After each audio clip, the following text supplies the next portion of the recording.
Assalamualaikum warahmatullahi wabarakatuh. Baiklah, sebelum kita memulai pelayanan klasikal kita hari ini, alangkah baiknya kita berdoa menurut kepercayaan kita masing-masing. Berdoa mulai.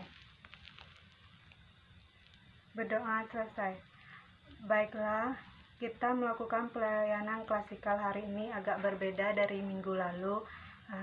Kita menggunakan daring, yaitu dengan online atau tidak bertatap muka. Baiklah, Ibu mengharapkan Ananda menonton video ini dengan sungguh-sungguh. Jika ada yang Ananda tidak mengerti atau tidak paham, nantinya Ananda bisa chat pribadi Ibu atau chat di WA grup kita. Baiklah, Ibu akan mengambil tema. Baiklah, Ibu di sini mengambil tema yaitu menuju new normal, di mana Ibu mengambil tema ini bertujuan untuk agar Ananda nantinya tidak terkejut apa itu new normal dan bagaimana cara pelaksanaan new normal dan apa saja tahap-tahap menuju new normal dan apa saja tips menghadapi new normal ini. Baiklah, Ibu akan menjelaskan materi kita hari ini. New normal adalah suatu tindakan atau perilaku yang dilakukan oleh masyarakat dan semua institusi yang ada di wilayah tersebut untuk melakukan pola harian atau pola kerja atau pola hidup baru yang berbeda dengan sebelumnya. Bila hal ini tidak dilakukan, akan terjadi risiko penularan. Tujuan dari new normal adalah agar masyarakat tetap produktif dan aman dari COVID-19 di masa pandemi ini. Selanjutnya, agar new normal lebih mudah diinternalisasikan oleh masyarakat, maka new normal dinarasikan menjadi adaptasi kebiasaan baru.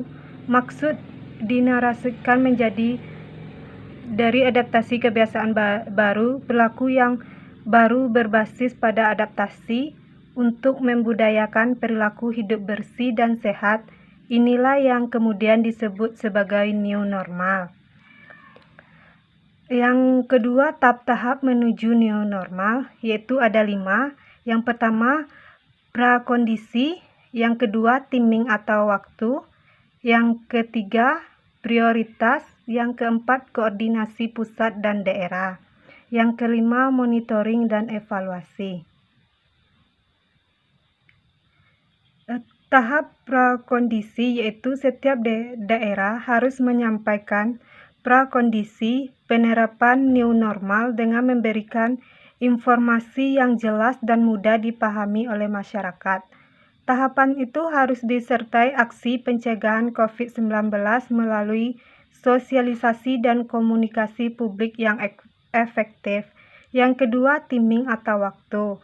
Tahapan ini menentukan waktu kapan suatu daerah dapat melalui aktivitas sosial dan ekonominya dengan memperhatikan data epidemiologi, tingkat kepatuhan terhadap protokol kesehatan, kesiapan organisasi dan manajemen di daerah, serta memastikan kesiapan fasilitas pelayanan kesehatan. Yang ketiga, prioritas.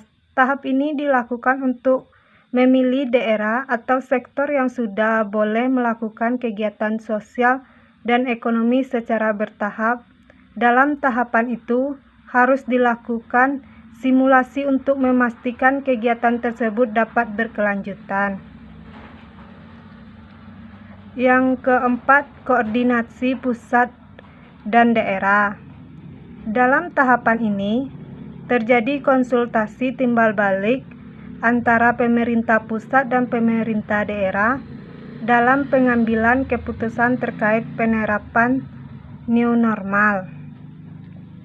Yang kelima, monitoring dan evaluasi dari pelaksanaan pemulihan aktivitas sosial ekonomi itu sendiri.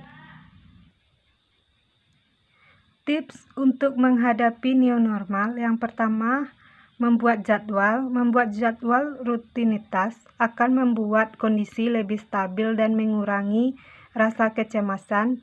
Jadwal yang meminimalisir rasa kebosanan frustasi pada masa pandemi ini. Yang kedua, melakukan gaya hidup sehat, yaitu menciptakan hidup sehat dan bersih akan menciptakan kebiasaan baru yang baik. Biasakan mencuci tangan dengan sabun dan air, menutup mulut dengan lengan ketika batuk dan bersin, serta menjaga jarak dengan orang-orang selain keluarga dekat. Mungkin hanya itu materi layanan kita hari ini. Dapat Ibu simpulkan, new normal adalah satu tindakan atau perilaku yang dilakukan oleh masyarakat dan semua institusi yang ada di wilayah tersebut untuk melakukan pola harian atau pola kerja atau pola hidup baru yang berbeda dengan sebelumnya. Tujuannya new normal adalah agar masyarakat tetap produktif dan aman dari COVID-19 di masa pandemi ini.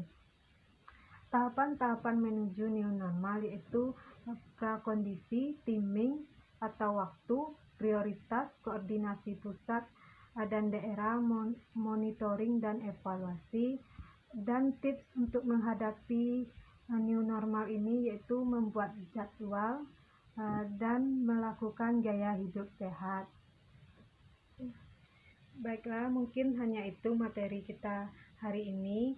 Jika ada Ananda yang tidak mengerti dari materi tadi, Ananda bisa menanyakannya langsung kepada Ibu melalui chat pribadi ataupun chat grup grup kelas kita.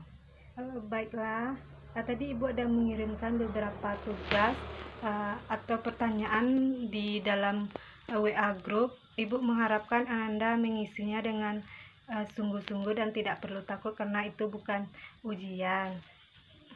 Dan Ibu mengharapkan Anda tetap menjaga kesehatan di pandemi COVID-19 ini. Ibu akhiri dengan Assalamualaikum warahmatullahi wabarakatuh.